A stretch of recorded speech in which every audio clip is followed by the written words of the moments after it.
Assalamualaikum warahmatullahi wabarakatuh. Alhamdulillahi rabbil alamin. Wassalatu wassalamu ala asyrafil anbiya'i wal mursalin Sayyidina wa maulana Muhammadin wa ala alihi wa sahbihi wa tahirina ajma'in. Rabbi syrah li sadri wa yassir li amri wahlul 'uqdatam min lisani yafqahu qawli, amma ba'du. Bismillahirrahmanirrahim. Mari kita mulai kitab Minhajut Thalibin sampai di faslun fi arkanis shaumi. Qala al-musannif wa syarih wal muhassir rahimahumullah ta'ala wa nafa'ana bihi wa ulumihim fid dharain rabbi yassir wa amin. Faslun fi arkanis shaumi, ay hadza faslun fi bayani arkanis shaumi. Ini satu fasal yang menjelaskan tentang rukun-rukun di dalam berpuasa. Jadi fasal ini menjelaskan tentang kewajiban-kewajiban kita ketika menjalankan ibadah puasa.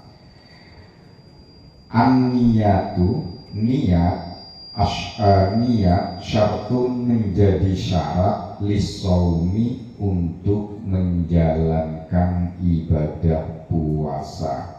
Jadi niat adalah syarat untuk seseorang melakukan kewajiban puasa. Jadi niat menjadi syarat karena niat adalah rukun, yang mana niat ini menjadi inti dalam ibadah puasa. Sementara tempatnya niat adalah di dalam hati.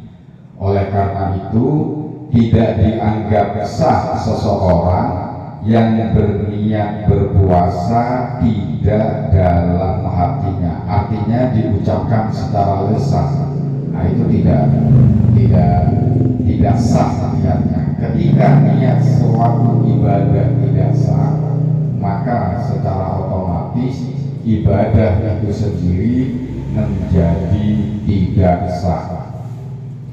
Kemudian makan sahur tanpa berniat untuk berpuasa, makan sahur tanpa berniat untuk berpuasa juga tidak bisa menggantikan niat, walaupun ketika ia makan sahur bertujuan agar kuat melaksanakan puasa keesokan harinya, tapi di hatinya tidak ada niat untuk melaksanakan puasa, maka makan sahur walaupun ditujukan agar besok bisa kuat menjalani puasa, tetap tidak bisa menggantikan niat. Artinya ada yang kurang dalam ibadahnya.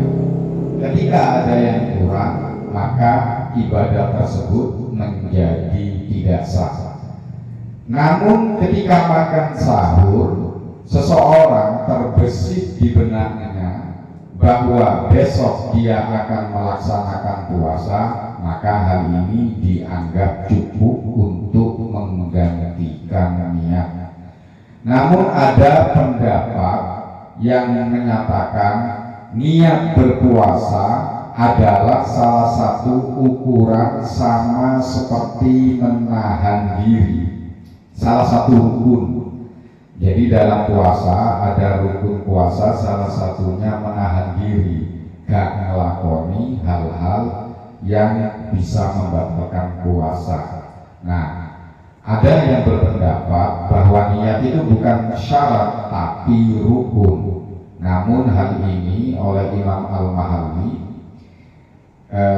dinyatakan niat dalam puasa adalah syarat yang bisa dikatakan setara dengan rukun dalam niat sholat dan ibadah lainnya.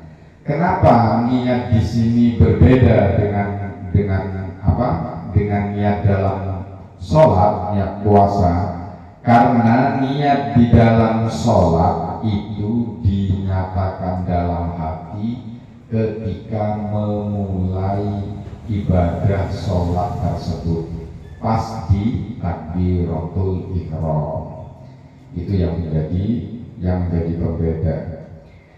Wa yushtaratu, dan disyaratkan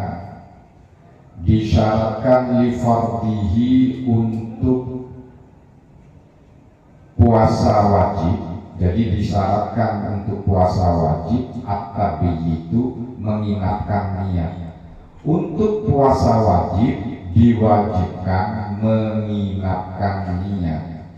Wasohihu, pendapat yang sahih menyatakan annahu la yushtaratu. Jadi disyaratkan mengingatkan niat tersebut juga tidak disyaratkan, tidak menjadi syarat mengingatkan niat an-nisful akhiri, di separuh terakhir minal laili, dari malam. Artinya ketika berpuasa wajib diwajibkan mengingatkan niat. Artinya diwajibkan berniat puasa wajib sebelum waktu subuh. Namun wajib mengingatkan niat di sini tidak menjadi syarat orang harus mengingatkan di akhir separuh malam. Artinya di jam sepertiga malam, tidak wajib. Jadi menurut para ulama waktu berniat itu dimulai setelah masuk waktu maghrib sampai sebelum terbit fajar. Itu letak atau waktu untuk berniat atau mengingatkan niat. Ada hadis yang menyatakan lil khabar sahih, ada hadis sahih, malam yubayyit as-siyama qabla al-fajr fala siyama lahu. Jadi kalau ada orang tidak mengingatkan niat puasa wajib sebelum fajar, sampai sebelum fajar, maka puasanya tidak sah. Namun menurut pendapat yang kedua, karena dalam pelaksanaan niat puasa sulit untuk disertakan di awal puasa. Jadi kan ada kaidah niat itu harus disertai pada permulaan puasa. Nah, hal ini tidak menjadikan syarat ketika berpuasa harus bersamaan dengan adzan subuh. Tidak demikian, karena sulit dalam hal niat berpuasa disertakan di awal pelaksanaannya, maka tidak disyaratkan menyertakan, tapi disyaratkan untuk mendekatkan niat dengan awal pelaksanaan puasa. Artinya berniatnya itu, anggaplah kalau di daerah kita pas mendengar sholawat rim, nah di situ kita berniat, itu afdolnya. Disyaratkan di sini afdolnya seperti itu. Nah, mengingatkan niat ini disyaratkan setiap hari. Kenapa? Karena ibadah puasa itu adalah ibadah mustaqillah, ibadah yang berdiri sendiri tiap hari. Jadi tidak cukup niat satu kali untuk 1 bulan. Oleh karena itu, jika ada seseorang yang ragu-ragu apakah niatnya dilakukan sebelum fajar atau setelah fajar, maka puasanya tidak sah. Kenapa? Karena pada prinsipnya ketika dia berniat, dia ragu-ragu. Ketika dia berniat itu ragu-ragu. Ketika orang berniat ragu-ragu, apakah sekarang ini sudah masuk waktu subuh atau belum, lalu dia berniat ketika ragu-ragu, maka walaupun di setelahnya tahu bahwa ketika itu belum masuk waktu subuh, tapi dia mengetahuinya setelah keesokan harinya, maka puasa yang tengah dia jalani tidak sah.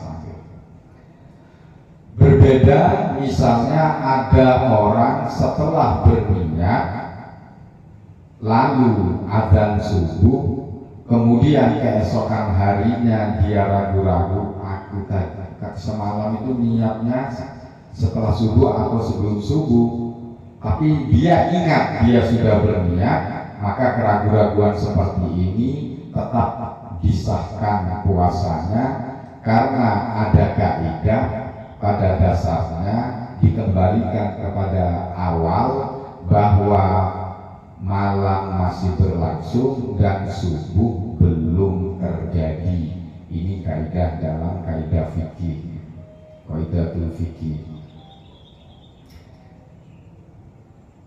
Tapi jika keraguan-raguannya itu muncul di siang hari, apakah tadi malam saya telah berniat atau belum?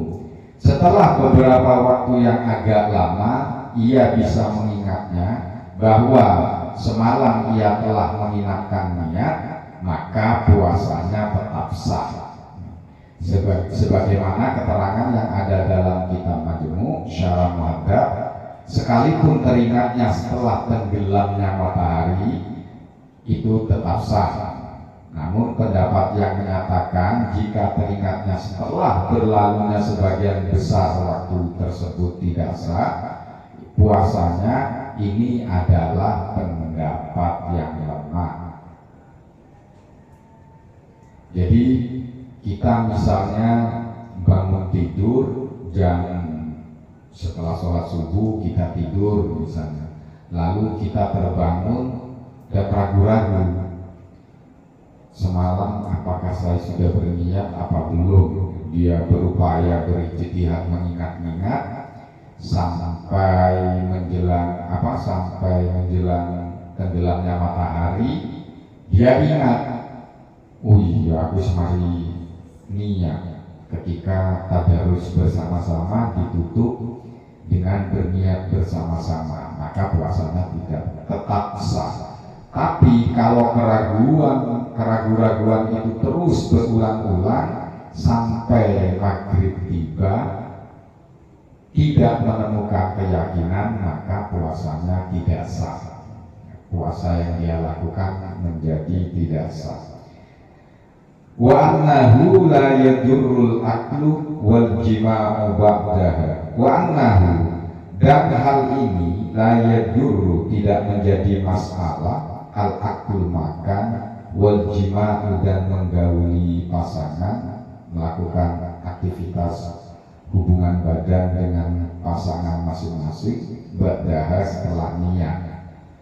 Wa annahu, namun hal ini la yajibu, tidak mewajibkan, at-tajdidu, memperbaharui niat, idza nama, ketika dia tidur, cuma kemudian tanabbaha, ia terbangun atau terjaga. Artinya setelah seseorang menginapkan niat lalu dia makan dan melakukan hubungan suami istri, hal ini tidak bisa atau tidak menjadi masalah, artinya tidak membatalkan puasa. Kecuali yang bisa membatalkan puasa ketika dia selesai berniat di malam hari lalu dia murtad. Nah, ketika dia murtad maka putus, niatnya putus oleh kemurtadannya. Karena Allah Subhanahu wa Ta'ala, kenapa makan dan berjima itu tidak membatalkan puasa? Karena Allah telah menghalalkan makan, minum, dan berjima di malam hari Ramadan sampai terbitnya fajar. Dan menurut pendapat yang sahih, tidak wajib memperbaharui niat ketika setelah berniat ia tidur kemudian terjaga. Ini juga tidak wajib memperbaharui niat. Kenapa? Karena tidur tidak bisa meniadakan puasa itu sendiri. Jadi kalau hanya tertidur itu tidak membatalkan niat yang telah dilakukan untuk ibadah puasa, karena tidur sendiri itu tidak bisa menafikan atau meniadakan puasa itu sendiri. Beda dengan murtad. Ketika murtad maka dia tengah menafikan puasa itu sendiri. Ini menurut pendapat yang sahih. Jadi berbeda dengan makan atau berhubungan suami istri di malam hari. Orang yang makan tersebut tidak ada niatan untuk memutuskan niat puasa. Jadi misalnya kita habis tarawih niat bersama-sama, setelah itu makan, itu di hati kecil kita tidak ada keinginan untuk memutus niat atau merusak niat puasa kita. Namun menurut pendapat yang utama yang banyak dijadikan sandaran hukum, niat memutus puasa di siang hari tidaklah serta-merta membatalkan puasanya selama dia tidak realisasikan memutus niat puasanya dengan makan atau minum atau melakukan hal-hal yang dilarang di dalam puasa.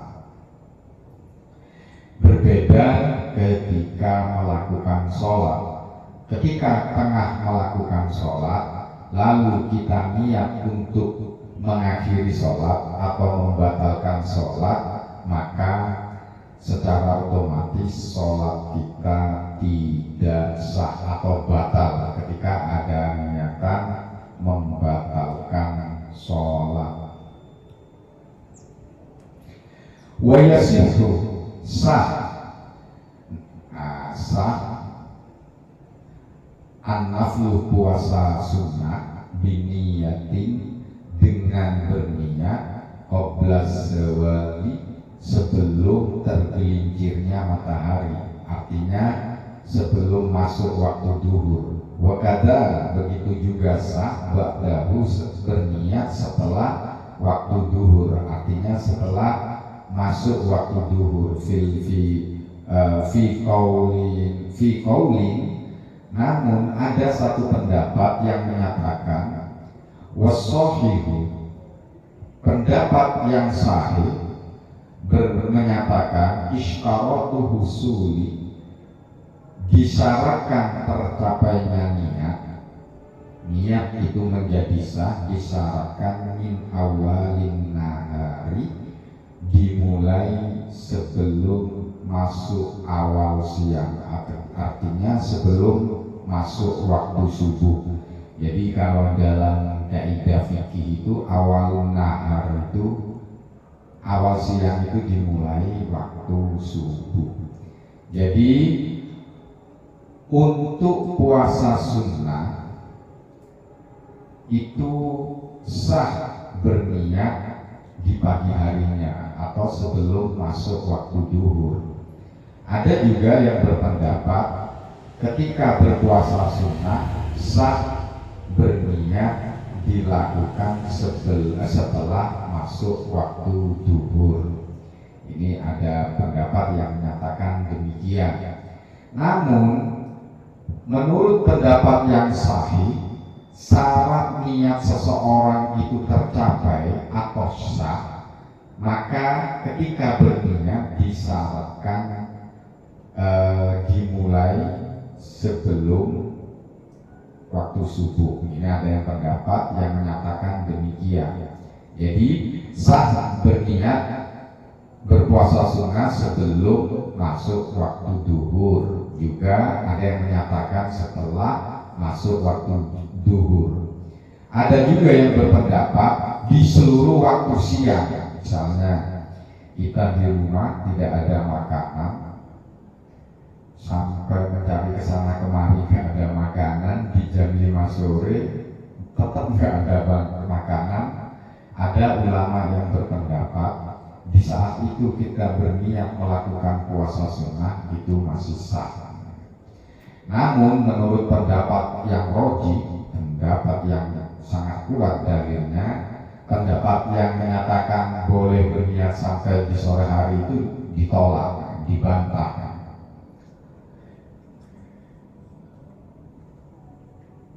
Lil khabaris sahih, karena ada hadis sahih yang berbunyi annahu dakhala ala Aisyah radhiyallahu anha yauman faqala hal indakum min ghadain qalat la qala fa inni idza asum. Jadi pernah suatu ketika Rasulullah masuk ke rumah Siti baginda Nabi, masuk ke kediaman Sayyidah Aisyah, lalu beliau bertanya, hal indakum min ghadain, apakah besok, apakah ada makanan pagi, apakah kamu punya makan sarapan pagi?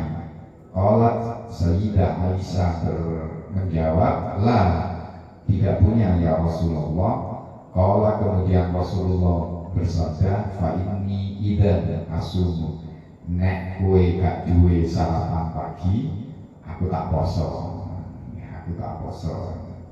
Jadi atas dasar hadis ini ada yang menyatakan boleh berpuasa sunnah di pagi harinya. Saya rasa demikian. Mari kita tutup dengan berdoa. Bismillahirrahmanirrahim. Asyhadu an la ilaha illallah, astaghfirullah, nas'aluka ridhaka wal jannata wa na'udzu bika min sakhatika wan nar.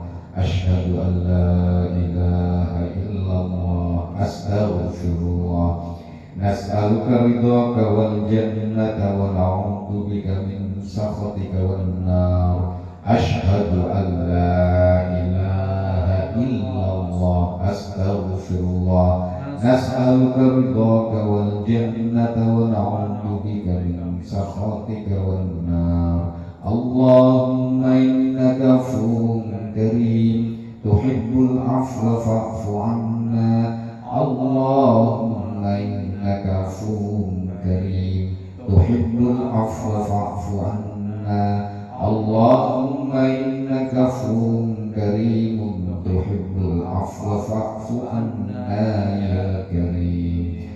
Wa akhiran wal afu minkum, tsumma assalamu alaikum warahmatullahi wabarakatuh.